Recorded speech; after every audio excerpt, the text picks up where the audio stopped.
Hey guys, Austin here, back with another episode of Study the Greats. So when you look for Simon Phillips videos on YouTube, you eventually come across some of his old solo clips from his DVD back in the day. And at the end of one of them, he pulls out one of the coolest grooves of all time, so that's what we're going to attempt to deconstruct today. So let's go ahead and watch a clip of the section I'm talking about, and then we'll head to the kit and see if we can break it down.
So I think we can all agree that that's a pretty badass groove, right?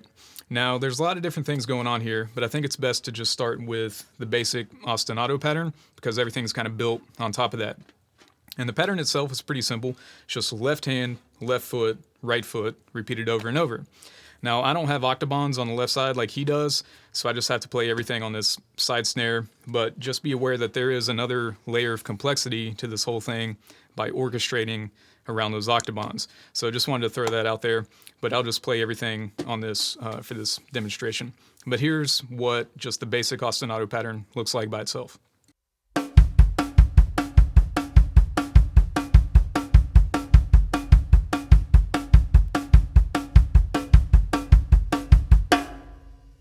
Now our tendency is to hear that in triplets because it's a 3-note pattern, but the way he applies it in that solo, it's really 16th notes.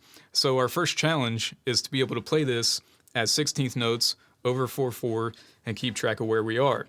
And since this is a 3-note pattern, it takes 3 full measures before it resolves back onto the 1.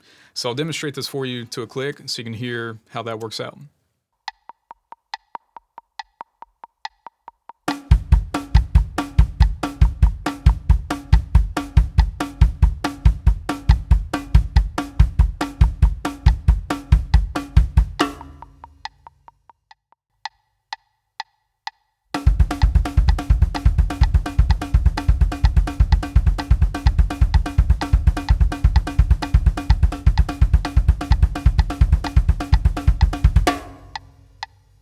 So now that we have that established, we can start to add in some of the other parts. And the first thing he does is just play some light cymbal hits over top of that pattern. So let's go ahead and watch a clip again of that real quick.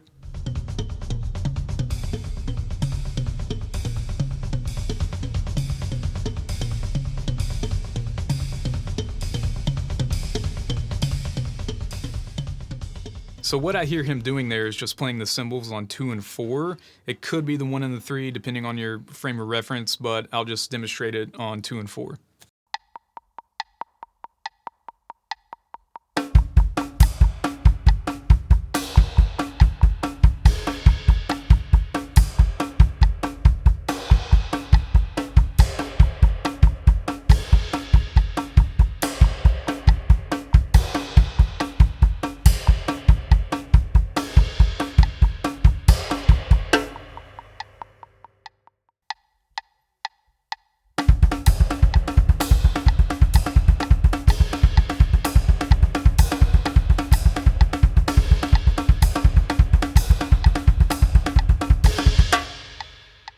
So that's pretty cool. That's a pretty elusive phrasing that can kind of trip your ears up a little bit if you're not keeping track of the 16th notes, but it does sound pretty cool and it sets up the main groove really well. Now the main groove is what really brings this whole concept together and brings the impact, right? So let's go ahead and watch a clip of that again real quick.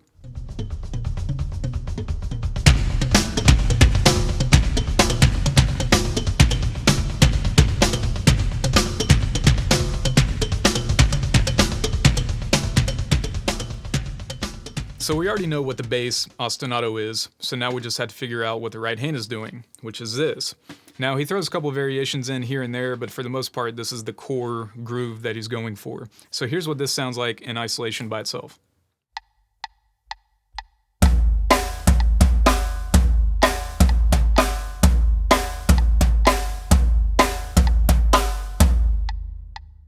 Now the goal was to take that pattern and layer it over top of the ostinato, which presents a lot of different challenges for your coordination, timing, keeping track of where you are. It's definitely a challenging groove, but I'll give it a shot. I'll try to demonstrate it for you slow and then bring it up to speed.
Alright guys, that's going to do it for this episode. Hopefully that sheds a little more light on that groove for you. If you're looking for a challenge, definitely try this one out. It'll hurt your brain, but it's a good hurt.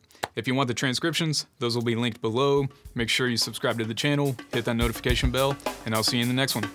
Take care.